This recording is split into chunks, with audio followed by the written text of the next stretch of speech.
Hey, Dustin Pancari here from Climb. We're out riding in Island Park, Idaho, and I'm really excited. This is probably my favorite piece that I've been riding all season long and testing it. This is called the Resistor Gore-Tex Glove. And what it is it's a heated, insulated glove that's powered by a little small battery pack. So we get to test new products all year, but every once in a while we'll get this product that we just know right off the bat. We think to ourselves, why haven't we had this before? Why didn't we think of this before? Because it's just one of those kind of game changers in the industry. And I feel like that's what this is. On those days when you just can't seem to quite get your hands warm, or those days where you're riding and you're doing fine, but the minute you stop, the minute you take your hands off the hand warmers, you can't hardly function and do zippers and things like that because it's so cold. These gloves have been the best thing in those scenarios. And I'll just kind of tell you how they work real quick. So you push it for 4 seconds and hold it, and then the button, there's little lights inside that'll turn red. And that tells you that the gloves are on, or that this glove is on. There's one for each glove. And it's on the high setting. So the high setting is red. If I touch it again, it's going to go to blue. And that's the medium setting, or the medium heat setting. And then if I touch it again, it's going to go to green, and that's the low heat setting. And then if I touch it again, it's going to go back to red. So because it's battery powered, eventually the battery is going to run down. So how long will the battery last? Well, from my experience, if I leave it in the high setting, it's going to use the battery the fastest, right? And I might get hour and a half, 2 hours maybe at the most if I'm lucky. But what they've done is we've programmed it so that in the high setting, after 10 minutes, it automatically drops itself to the medium setting, the medium heat setting, and that's to conserve battery. So if I'm in a situation where it's really cold and I really need it to stay in the high setting, it's not that big a deal to just tap it in a couple of times and I'm back to the high setting and it'll turn itself back up. But then I'm not wasting the battery. If I forget and it continues to be in the high setting, it's automatically going to turn itself back to the medium setting. And I love that feature because I found myself forgetting all the time. Like I'd want to warm up, and then I'd get back on the sled and I wouldn't really need it in the high setting, but I would forget to turn it down to the medium setting. So it conserved battery on its own from turning itself down after 10 minutes. And then of course there's a low setting as well, which is just kind of a slight warming. You can kind of feel it warm, but it's not real hot.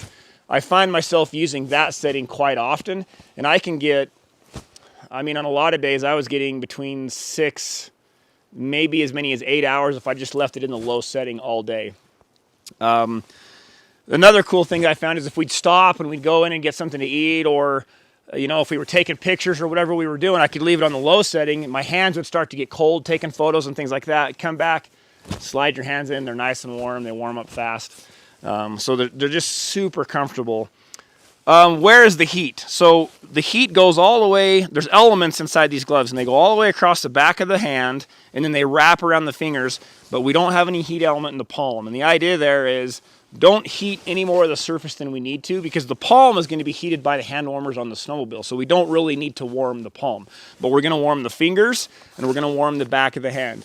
And another thing that I really noticed, because we're warming these fingers, my pointy finger is the first one to get cold because I leave it on the brake all the time. That one seems to get cold the easiest and the fastest, and it's the hardest to get to warm up. And now that we're wrapping that element around that finger, it seems like that's been the easiest, or I shouldn't say the easiest, but it stays warm easier. And I don't notice that finger getting cold as much. So these are like my go-to gloves now. When it's warm outside, I use my thin gloves, but I keep them with me all the time because almost every morning when it's cold, I'm using them, and then I'll stow them in the back of the sled in the afternoon if I don't need them or whatnot. And then on that super cold ride back to the truck, I'm throwing them back on again. Or if I have to stand around up on the snow, say we're fixing a sled or whatever, I can slip them on for a minute and warm my hands up. So I wish we'd have come up with these 20 years ago. They're just so nice. But the batteries don't take that long to recharge. I'm finding, depending on how far I run them down, 20 minutes to a couple of hours. Just a simple plug-in wall charger. The battery's very small. I'll show you what they look like. They kind of stow right here. I can't feel the battery when I'm wearing the gloves.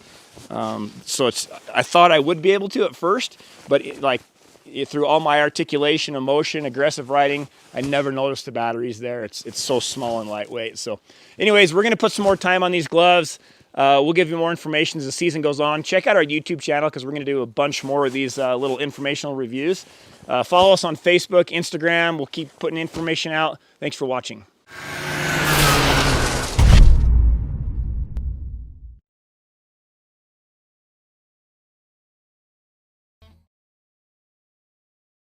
For more information on the products listed in this video, click on the link in the description area below. Feel free to call us with any questions or place an order at 800-969-7501. Don't forget to smash that like button, comment, share, and subscribe for all of the latest DK events, videos, and promos.